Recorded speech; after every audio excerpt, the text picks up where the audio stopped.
Okay, welcome everybody. This is Andreas from Snapcardster, and I've decided I wanted to switch it up a little. I want to do some interviews with different Magic personalities and/or professional players. And my first guest on the show is actually Julian Knab. So welcome, Julian. Hey, thanks for having me. Yeah, and thanks a lot for taking your time to stop by. And most of you, they might know you from Legacy. If people are familiar with your name, it's most likely because of Legacy. Yeah, Um, yeah, that's true. do you only play Legacy?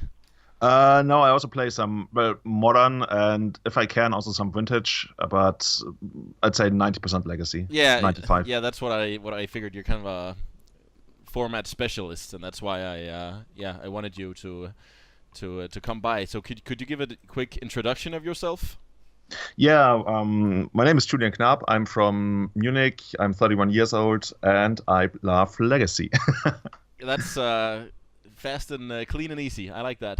So I remember, like, I don't know if it's like 5 years ago, I read about you doing really well with elves on Star City games, and that's where your name kind of started popping up. Was that kind of your breakthrough? You had some run back Yeah, I then. think it was 4 years ago. I picked up Elves in the summer of 2013, and I really liked the deck. And I actually initially I thought I would be playing less Magic because I just wanted to have one deck and focus on that, Yeah, and then like not be have it as it used to be before, where I had pretty much every deck in Legacy. yeah, So kind of by accident, I then won the Bazaar of Moxen in Paris in November 2013, and that's where it all blew up. Then people came in, asked for advice, and I started writing articles, and I started playing more tournaments because once you win such a big tournament, you feel like, hey, I can maybe try to do it again. kind of gets the So ball rolling. yeah, exactly. In the end, I actually committed much more than I had initially planned, and yeah, that's when not only people in Germany but probably people from a lot of other places knew about my name at that Yes. point. So you said you kind of scaled down to only one deck. I mean, when people do that, it's most likely because they plan on not spending that much time on the game. Was that kind of your mindset before Yeah, you won that big exactly. event? Yeah, I had started a job in early 2013, and I thought, yeah, maybe yeah, I'm gonna focus on a couple of other things now. I just want to have this one deck that's a lot of fun to play and that has a lot of tricks to it. So every time I play it, I can enjoy it. So I sold everything. Like I had what people say a playset of Legacy. I sold all of that. Yeah. Actually, I had sold a part of that before already. And then I was like, okay, cool. Now I'm just gonna be this one deck Elves guy and see where it goes. And yeah, that summer I also started streaming because I thought streaming was a lot of fun and I wanted to try it. And that also helped me get a lot better with the deck because once you have a chat to supervise you, I guess people are Yeah, very or kind critical of of you. keep you. What's the expression? They kind of. So when you make mistakes, you have to answer to someone. But Yeah, when yeah, you yeah, just play for yourself, yeah, it doesn't really matter. Whatever, I'll just play another match. yeah. I can imagine streaming kind of is very good for that because it kind of keeps you very focused, or at least it should, because other people are watching. Yeah, I mean, if you're open about that and you want to interact with chat, yes. Some people they are anxious. They're like, oh, I don't want anyone to see my mistakes. But yeah, Yep. I mean, those mistakes need to happen in the first place so you don't repeat them in paper tournaments. Yeah, for And that's sure. why it's so great to play online. Yeah, that's a very good way to look at it. But as you said, I don't think everyone thinks of it that way. They would much rather focus on the fact that they're exposed and stuff like that. But it seems like a very constructive way to look at it, anyway. When looking from the outside, you kind of seem like this lone wolf who will play elves no matter what. And but do you really have like a big testing team or a large network to work with, or are you working a lot by yourself? I think I've probably got one of the largest networks in the legacy scene. Like I could probably hit up anyone who plays a certain deck to test them. Most of the time, it's not that I really want to test. I just want to play. That's why it might come off as a lone wolf because the Yeah, people I test with are like very few of them I actually hit up and ask them to do it. Like I think people, it's more like people come to me and they want to test the elves matchup. yeah, I think I've tested tons of elves against Bob Wong's Grixis because that's probably the most common matchup in Legacy these days, and you really want to like be familiar with that, and Bob also really he had issues beating elves, so he hit me up, and we figured out, okay, you really need mass removal in the sideboard of Grixis Delver if you want to do good against elves. And even though we kind of did that for him, it also helps me out because now I know the matchup better. So these days it's usually only the very, very popular decks. Like I was thinking maybe I'm gonna hit Anorak Das to test against this new as foretold Stompy. I'm still not convinced it's a really good deck yet. But yeah, I saw Marcus. He had 5-0 with that deck. Is it still the same version with Chandra and Jace and Ensnaring Bridge? Is that the deck? I think it might be, to be honest. Like Marcus sent me a list of the deck. Like he asked me to keep quiet about it when I was visiting a friend of mine in Vancouver.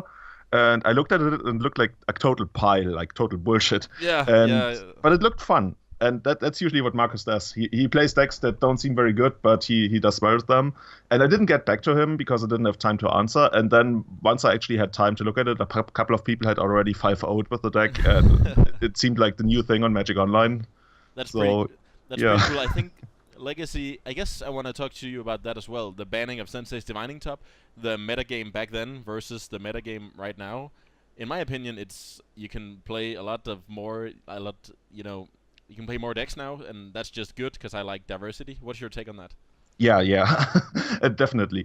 Without being biased, of course, about the Miracles versus Elves matchup. I'm super biased. I wanted Census Divining Top banned ever since it was banned in Extended, which is over 10 years back at this point, or I think it's exactly 10 years since it was banned back then. Wow. And what it brought, the ban kind of created the I want to say rebirth of Stoneforge Mystic. Like you couldn't play that card anymore. I mean, you could play it in Death and Taxes, yes, but that's not really a Stoneblade deck. That's quite different. Yeah, but in blue-based decks, it used to be embarrassing. You couldn't play the card anymore, and now it's back. Yeah, and it's we are super mid-rangey now, and I really, really like that because that opens up so many possibilities. Like if you check the kind of decks that you can play right now, there's probably 3 times as many decks in top 8s, even though we're not getting as much data anymore from Magic Online. Yeah, that's right. Yeah, just when you play a random Legacy League on Magic Online, it's just so nice playing against 5 different decks, and then you play against the Chalice deck, then you play against 4-color Control, then there are different kinds of combo decks, and also different kinds of Delver decks and stuff. It's just so diverse. I enjoy that. That's also why I like Modern so much, the diversity. Yeah. The only difference is in Legacy you have answers like Daze and Force of Will that will do work against all decks. In Modern it's a bit harder to have the right answers to the diversity. But in Legacy it just seems to work right now. There's no clear best deck either. That's very good. And also the fact that Wizards cut the European Legacy GP. What's your thoughts on that? Do we just travel to Vegas and stop crying, or is it worth fighting for to get back? I mean, I love these big trips around the globe to visit the Legacy tournaments, but I would still prefer for there also to be a Legacy GP, because this is, or at least it used to be, where all the European Legacy scene came together and where you would meet everyone, and it felt like our European Legacy championships. And yes, we got the Eternal Weekend, but Eternal Weekend is much smaller, and even though it's a great event, you can't compare it at all to a GP. GPs also receive a lot of attention and coverage, and you don't get that at a smaller event like Eternal Weekend. Yeah, but what do you think is at stake for Wizards? Why did they replace the Legacy Grand Prix with just another standard Grand Prix? What do you think about the financial situation in that? Or, I mean, why do they prioritize it like that? I mean, according to Wizards, if I recall correctly, it was about that Legacy isn't as accessible to new players as standard GPs are. At least that's what I think Helen, when she still worked for Wizards, gave us as an explanation. But to me, that's kind of bullshit. I don't know, because there's still, 30 other standard GPs to choose from. Why would we need another one? Yeah. The conspiracy theory is that I don't subscribe to, is that that Wizards actively wants to kill off Legacy. I don't think that's true at all, but people like to jump to that conclusion, so I probably should mention it. Yeah, people have mentioned that for a few years, but I think I don't think it has any legs, that story. Maybe 5 years ago I kind of believed it, but I don't know now. It seems like they want to support every kind of Magic because that will profit them in the long run. Yeah, I don't think that's an active process. It might happen as a byproduct or something, but I think Wizards would like to support the format, and it's great that we got the European Legacy Championships, like the what's it called, Eternal Weekend. Yeah, Eternal Weekend. Yeah. That in the past only used to exist in the US, and it's great to have it here now. But I still wish they had kept the Legacy GP around, because looking at it, the numbers were still good compared to other GPs, and I don't know why would you stop it? Like, yeah, I mean, if only like 700 people came out to the Grand Prix, then it would be like a financial thing, and everyone could understand it, even the most diehard Legacy players. But I think, in my experience, a lot of it's had pretty high attendance, the Legacy Grand Prix. So also talking to a couple of the pros, like I remember explicitly talking to Jeremy Disani. He said he wished Wizards would give him more opportunities to play Legacy, because he enjoys the format so much. Yeah. And like being a pro and being concerned about pro points and all of that stuff, you can't get out to play all the medium-sized Legacy tournaments like Magic Cup Market or Bazaar Moxen. But if it's a GP, it's a very good reason for him to play, and a lot of them usually enjoy the format a lot. Yeah, and they privately my, told me they wished it was more around. Yeah, I've heard that a lot.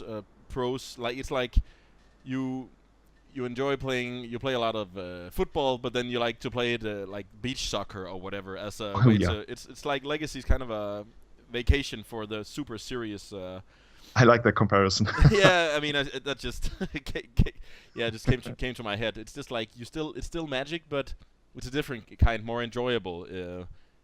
So yeah, that's also my experience, that pros want to switch it up a little, and that could have something to do with state of standard also. I don't know whether it's a push or pull factor, whether they want to play Legacy or they want to escape standard. I'm not too sure about that, but anyway, I think there's a demand for Legacy. That's all I'm saying. Oh yeah, for sure. I mean, if you look at, especially in places like Germany, which is Central Europe, so you get people from all over Europe. If you look at the attendance for Legacy in Frankfurt, I think we've had about 400 players each year, like this year and last year for Magic Cup Market. Wow. And Hamburg is, like I was told, Hamburg is probably going to be sold out, so it's also going to be another 300 to 400. So people really want to play Legacy. Yeah, for sure. But I don't know if the financial thing in it, if Wizards are making money, you're buying some dual lands from a friend. I mean, Wizards is not making any money from that. So I don't know how the economy works in Legacy, how much money it actually generates for Wizards. I mean, in the end, it kind of boils down to an issue of the reserved list, which is a whole other discussion. Like, if you want to bring back dual lands and stuff. I like that. Yeah, but I mean, it's been beaten to death already. Like, Wizards, they tell us it's never going to come back. We say eventually it has to come back. And why does it have to eventually come back?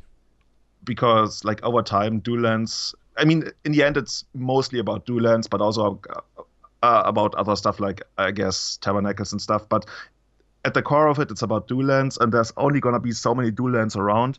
And dual lands get lost, get destroyed, end up in binders and never be sold again. And people just stop playing the format. I mean, the format has kind of shrunk over the years. I remember in 2009, we had weekly legacies that had 50 to 60 people. Yeah. Now we get like 20 to 30 for monthlies, which is still okay, but it could be better. And even though like Legacy is flourishing on Magic Online, and it's probably going to be like around Magic Online for a very long time, and it has grown a lot there. Yeah. In paper, especially for like smaller local events, it's harder because it's gotten so expensive over the last years. And even if it stays at this level, it's almost not accessible, which is true for like players coming in, I don't know, who are still in university, who can't like fork out 2,000 euros for a deck. Yeah, and that's sad. Pretty sick price. Yeah. And eventually people stop playing, and if there's no like new people coming in, it's gonna be hard to still fire tournaments. Yeah. So I wish there was more support from Wizards with regards to that. Like for tournaments, yes, but in the long run, also with card availability. But do you think it will be worth it, like pros and cons wise, for them to abolish the reserved list just tomorrow, like drop a bomb and then that's it? I mean, there's many different ways to what you can do. Like you can announce it and then like say you're gonna do something about it in 1 or 2 years to give a lot of time to people. So if card prices would drop, they wouldn't drop instantly to an undesirable level. But I think for Wizards, they have to balance between it Magic being a collector's game and a player's game. Yeah, And with regards to a reserved list, it's heavily skewed towards collectors. for sure. And I mean, and what they actually mean by collectors is traders. Like people who collect cards just to have a full set of something, they are not as concerned about the price as traders are. Don't you think also? I mean, if I am gonna buy like an expensive Rolex watch, a big part of it is I know it holds the price, and if I get tired Yeah, of but it, that's an investment. A Rolex watch is like you don't buy a Rolex watch because you want to tell the time. You only buy the Rolex watch because of this. Okay, the status that's like produced by it, but primarily by the Rolex watch just because it holds value. yeah, That's but different what from a about Magic card. graded Black Lotus, graded Beta Black Lotus? What about? Yeah, but then that's on you because if you buy something that's only partially an investment or considered an investment, but also heavily like I would even say primarily something that people want to play with, and then you expect that investment to hold up, that's on you if it doesn't. Whereas if you buy a Rolex and then somehow Rolex try to like reprint your Rolex Yeah. 10,000 times, that's different because you are okay to believe that your Rolex is going to hold up in value because that's the only purpose of it. But Magic cards have have like a second purpose, and that's the primary purpose, and that's playing with them. And once you also like if you look at it in the very long run, if you can't play with your cards anymore because like say vintage Yeah. vintage has died and nobody's playing vintage anymore, then the value of your card is also gonna come down. Do you think Like so? if you Like a great. I mean if there's no graded vintage Black tournament to Lotus play, in Black 20 Lotus years? is not gonna be as expensive anymore. Yeah, but I guess that's where I'm not totally sold on that because in 20 years I think a like 9.5 graded Beta Black Lotus will still have a very high value, whether or not. Yeah, but how many 9.5 Lotus are there in the world? Like I don't know, 20 at max. Sure. That's different because that's already like if you get to that's already touching on the the Rolex example. But like all those poor or I don't know plate condition Lotus, that who cares? Also, if it's a beta Lotus, it's gonna hold up in value anyway, even if it gets reprinted. And I'm like Lotus is the extreme example. I'm more concerned about dual lands. Yeah, sure. But And what I think about Beta Underground Sea then? yeah, that's gonna be the same value no matter how many times it gets reprinted. You think so? Yeah, because if you want to play the format, like the only people who are concerned with getting access to the dual lands are the people who want to play the format. And in the past, those people used to get revised, not even unlimited. They would get revised dual lands, and if they get reprinted, they switch to those. But the people who have a beta underground sea, I'd say 80% of people who have beta underground seas aren't even playing them because that's just like dangerous and they would lose so much value over time. Yeah. Most people who actually, that's something a lot of people don't know, but at least in Germany it's the case. If you see a beta duel, a lot of times it's an unlimited duel that was just like black bordered by some artist. And I wasn't aware of that, but I was wondering, like a lot of my friends suddenly started having beta duels. And when I asked them about it, they were always like, yeah, isn't it nice? But then eventually they tell you, yeah, actually it's unlimited and we just like paralleled it. Yeah, okay, that's. I mean, if they're not gonna sell it and say it's a beta, then Yeah, whatever, then that's like, whoa, you really shouldn't do that. Yeah. I guess that's okay. Okay, sure. Yeah, that was a pretty interesting topic. I like that. So let's move on to the modern. You said you also played a bit of modern in your day. So do you Yeah. have any results in modern or just legacy?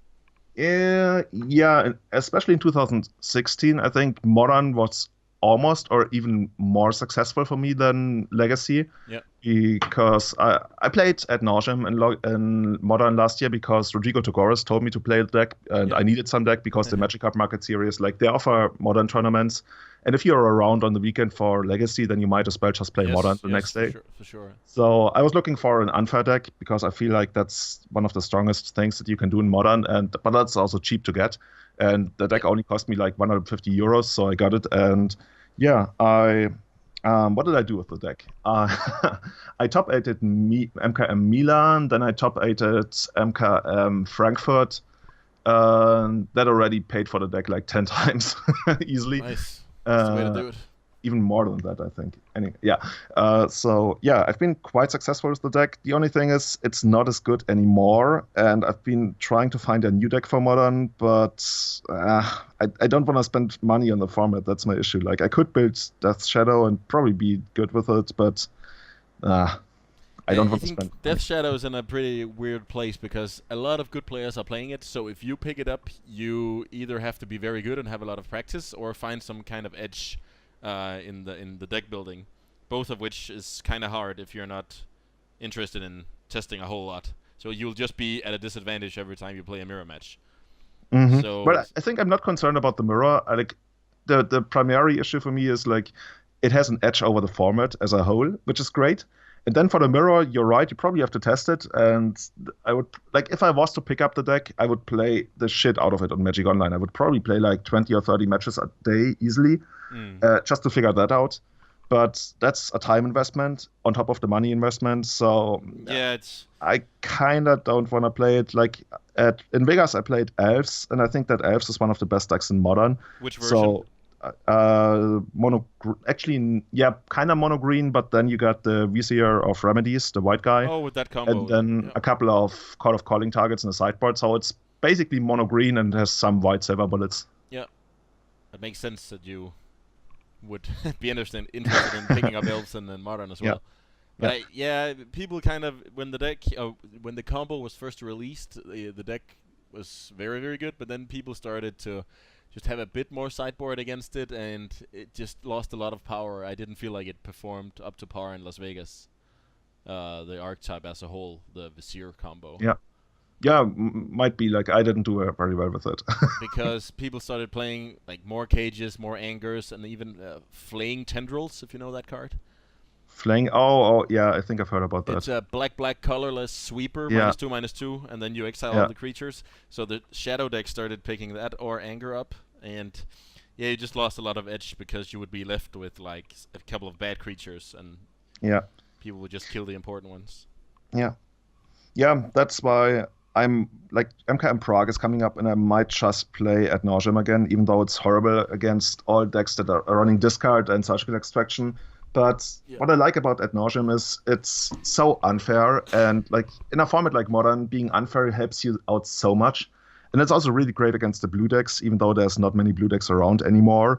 But I think there's still people who just stick to, I don't know, blue, white, red control because that's what they do, and that's what they always play. Yeah. So we've also been trying versions that have main deck Leyline of Sanctity, which helps out a lot against Death Shadow. So I might do that again. Like you don't need Pact of Negation as badly anymore as you used to. No. So we would put Pact of Negation in the sideboard and White Leyline in the main deck, and that's been working out rather well. Like if I want not a GP trial, a MKM trial locally, playing that version of the deck, and it felt pretty good. So I might just stick to that. Yeah, I mean, it's also not a bad strategy just to play a deck. It's bad versus Shadow. We can both agree on that, but it's good versus the decks that are good versus Shadow. So you kind of have everything else covered, and then you do the necessary hedging by putting the Leylines in the main without feeling you're giving up too much against the rest of the field, but you now have game versus Shadow. I like that strategy. Yeah. That makes sense. But aside from playing a lot of Legacy, you also seem like I want to call you like a community guy. You have your own website. You have done a lot of streams in the past. I don't know if you do it anymore.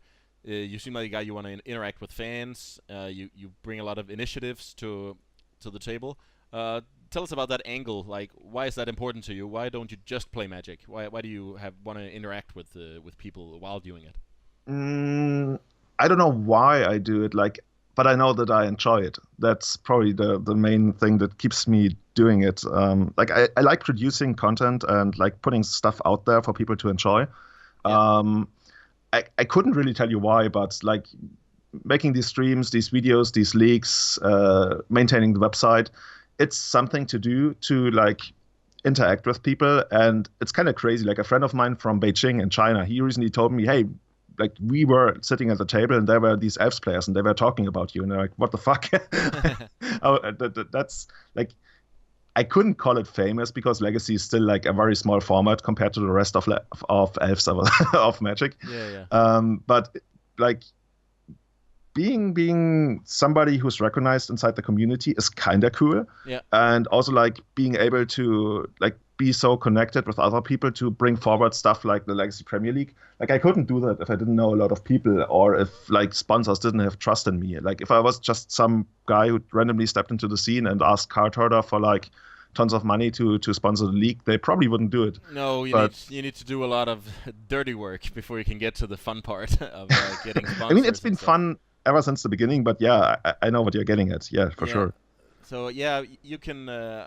I promised you we would talk about the Legacy Premier League because that's also a reason why I brought you here because I want to play in the next season. No, just kidding. Tell us what's that project about, the Legacy Premier League, and where can people get to know more about this project?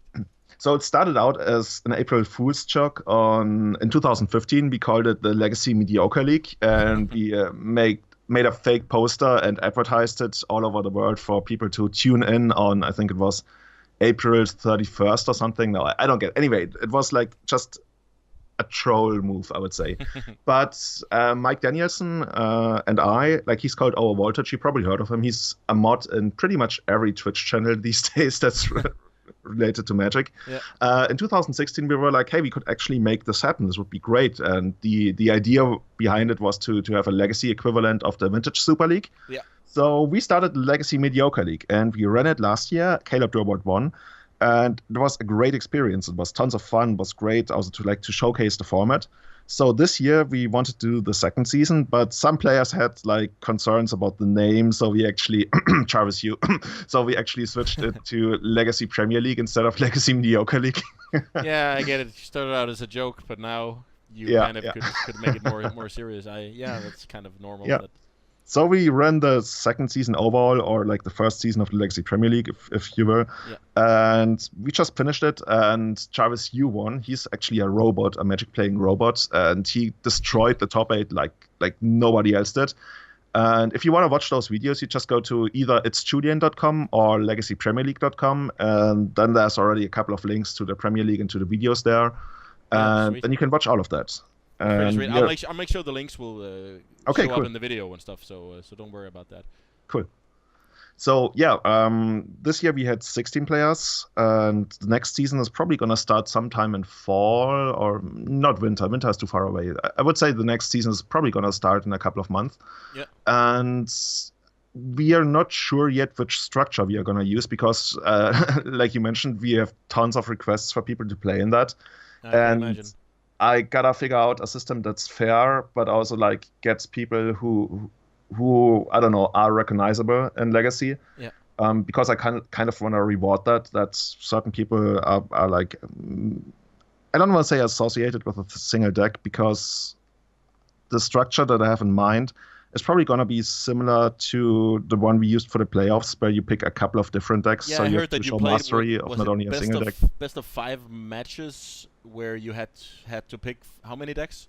3 decks. So 3 decks and best of 5. So the structure was when you lose with a deck, you switch and the winner keeps his deck, or what was the structure like? Yeah, exactly. It worked like that. It's kind of like a Pokemon style, but you only get to like switch your decks in between rounds if you lose. And that way it's also like a certain mind game to it. You have to like guess what your opponent is gonna bring, but you also have to bring decks that you are familiar with. Like I probably wouldn't bring Doomsday, even if I thought it was a good deck.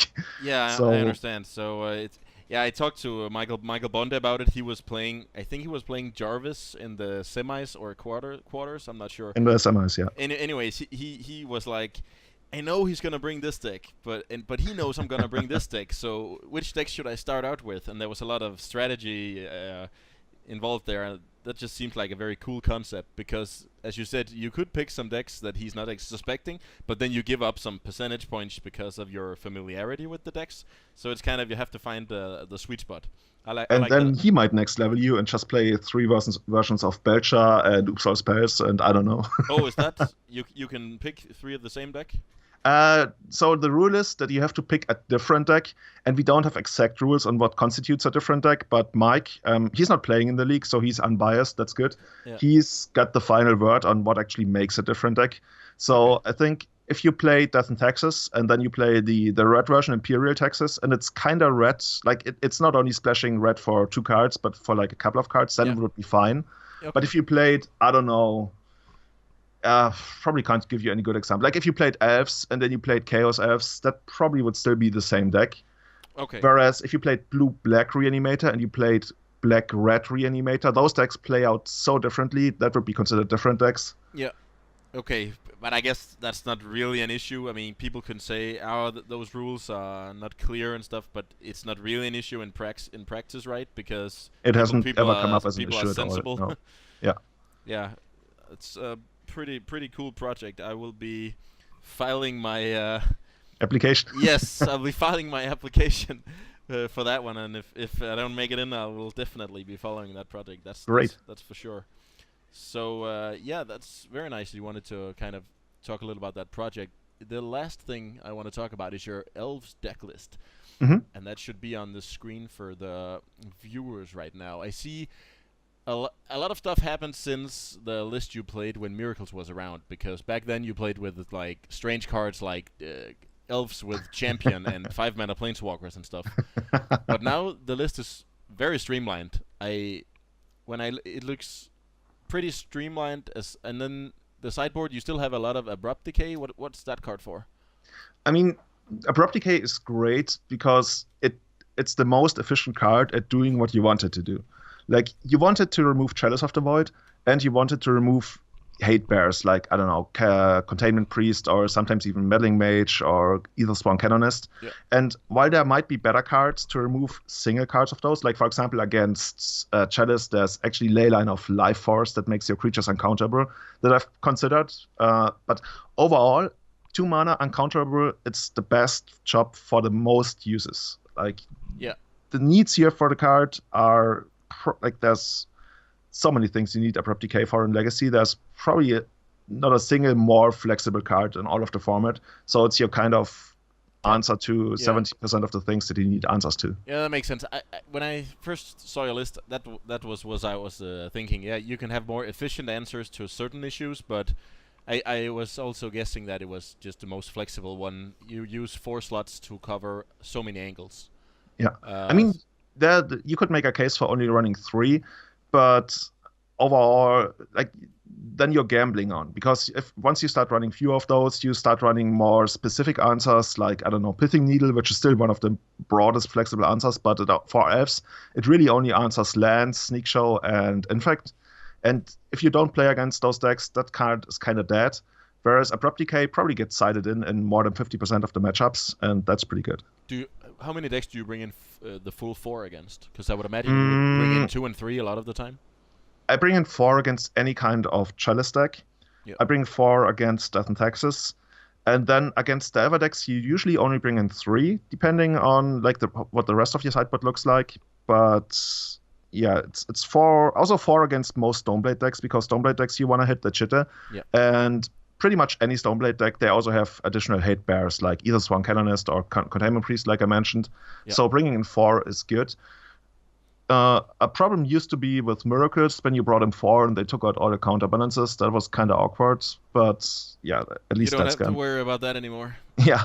Yeah, that's what I also disliked about the Miracles, was that you could easily construct a sideboard plan where you took out all the counterbalances, but your opponent still had to respect it.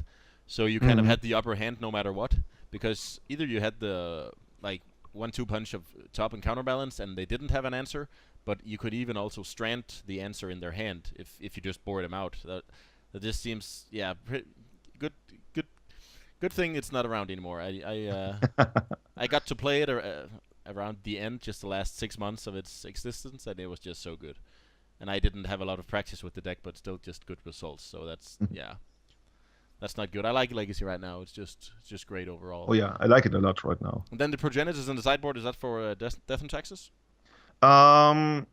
So the idea behind Progenitors is basically 2 ideas. So the first idea is when you're playing against a deck that plays Chalice of the Void, they usually have to slow themselves down by a turn to play Chalice of the Void, and also their decks, if it's not Eldrazi, the deck usually isn't that explosive. Or if it's Agrolome, they play Punishing Fire, which is another slow card, but it can eventually grind you out. Yeah. So what you're trying to do is to get a natural order as soon as, say, turn 3, sometimes turn 4, to get Progenitors, because that gets around Punishing Fire and it gets around Chalice of the Void. So while you're accelerating your board on, say, the first turn, and they play Chalice of the Void, and then it's back to you, and sometimes you can even turn 2 natural order when you have Curion Ranger and Gaia's Cradle, but a lot of times you can actually turn a natural order on turn 3.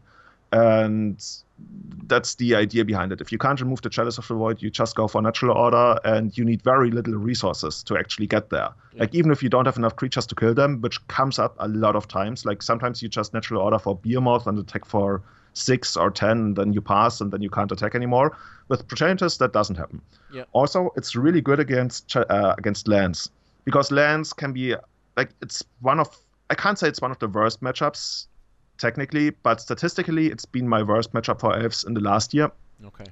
And if you manage to get Progenitors, that helps you out a lot there, because suddenly you don't have to fight that weird, awkward mana fight anymore, where you have to keep tapping your Cradle or your lands, and you can't really do much.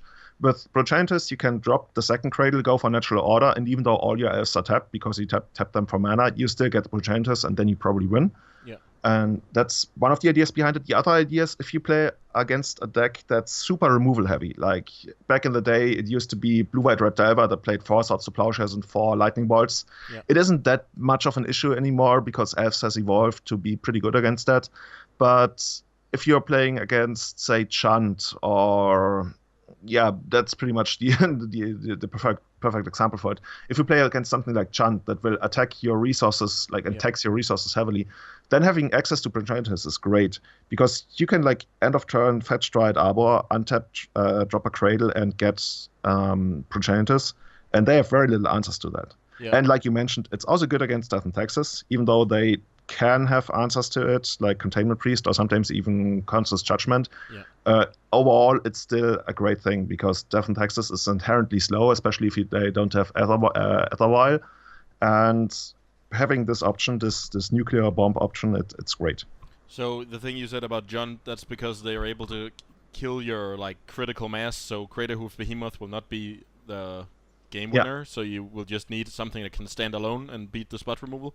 Yeah, also something that comes from the top of your library, and that just probably takes the game all by itself, because they also attack your hand with Thoughtseizes and Tombs and Lilianas. So having something that I highly value the value of top decking cards that are game changers, like Natural Order. And that's great to have that. Whereas if you didn't have Progenitors, you would just top deck Natural Order and probably go for Kratos Behemoth, and then you can kill Liliana, but then their Tarmogoyf is still bigger than your Kratos Behemoth, and that sucks. Yeah. So it's quite important against all the non-blue decks. What about a card like Rurik Thar? People played that card in the past. Yeah. I used to play the card in the very beginning when I picked up Elves. I actually played it in the main deck back then. And it's great at what it's meant to do. The thing is, you don't need it very often. You really want it against Storm, because, as I mentioned, you can natural order on the second turn. If you get Rurik Thar down on the second turn, it's like they need to have the Chain of Vapor in hand already, otherwise they just lose. But there's not a lot of other decks that I want Rurik Thar against. I used to have him against lands because he has reach, so you can block Marret Large for a turn, and that sometimes wins you the game. But overall, that's a horrible idea, because you don't want to be put in a spot where you actually need to do that. He's okay against. In fact, technically he's kind of okay against Delver, but the problem is you don't Natural Order isn't all that great against Delver to begin with, and probably most of the time I'd rather have Progenitors than Rurik Thar. So at this point, I'm having 2 cards in my sideboard which are kind of meant to do pretty much the same thing, except for maybe the value against Storm. So they overlap a bit, and if it's just for Storm, you could also just play Gadoktik or additional, like a Mindbreak Trap or Thoughtseizes. So you don't play a Gadoktik. That's kind of surprising. You could play Gadoktik, but there's only so many slots. Okay, so if you had a 20-card sideboard, Gadoktik would be in it? Very likely, yeah. Oh, okay. Yeah, that makes a lot of sense. Yeah, I'm pretty glad we got to squeeze in the Elves mini deck tech. I think people will enjoy that. Yeah. And maybe even expect that. I mean, right now the deck is super streamlined, like you mentioned, and the idea behind that is that you want to be the best Elves deck that you can in the first game. Yep. And I saw that, I think Reed Duke also plays a similar deck. I think he actually plays 2 Llanowar Elves in the main deck. What did he cut? Oh yeah, he cut the 3rd Natural Order, which is something you can do. But if you cut the 3rd Natural Order, I don't like cut the 4th, right? Anymore. He cut down to 3? He cut down to 3, yeah, sure. Yep. I 4, he cut down to 3 Natural Orders. Yep. And that's also something you can do. But overall, especially in paper, like it doesn't come up as often in online tournaments, but in paper tournaments, you still play against a lot of weird decks where Progenitus is just great. Online, you play against a lot of streamlined decks. Like I would say, decks on Magic Online are so much better than the decks you face in paper. Yeah, for sure. The competition is actually very high in the Legacy Yeah. challenges and leagues just in general. Yeah, people say that like playing a league or a Legacy challenge is like playing a day 2 of a GP easily, whereas the Yeah, first day of a GP I think it's even harder to play Yeah. in the online tournaments actually. Yeah, that could very well be true. And sometimes you gotta remember that you have to get there in the first place, and having access to this I always call it the nuclear option, Progenitus. Yeah. That's great. That's really great. Yeah, but I guess that's it for me. I'll make sure we get the links in the video for your website, the Legacy Premier League. Do you use something like Twitter?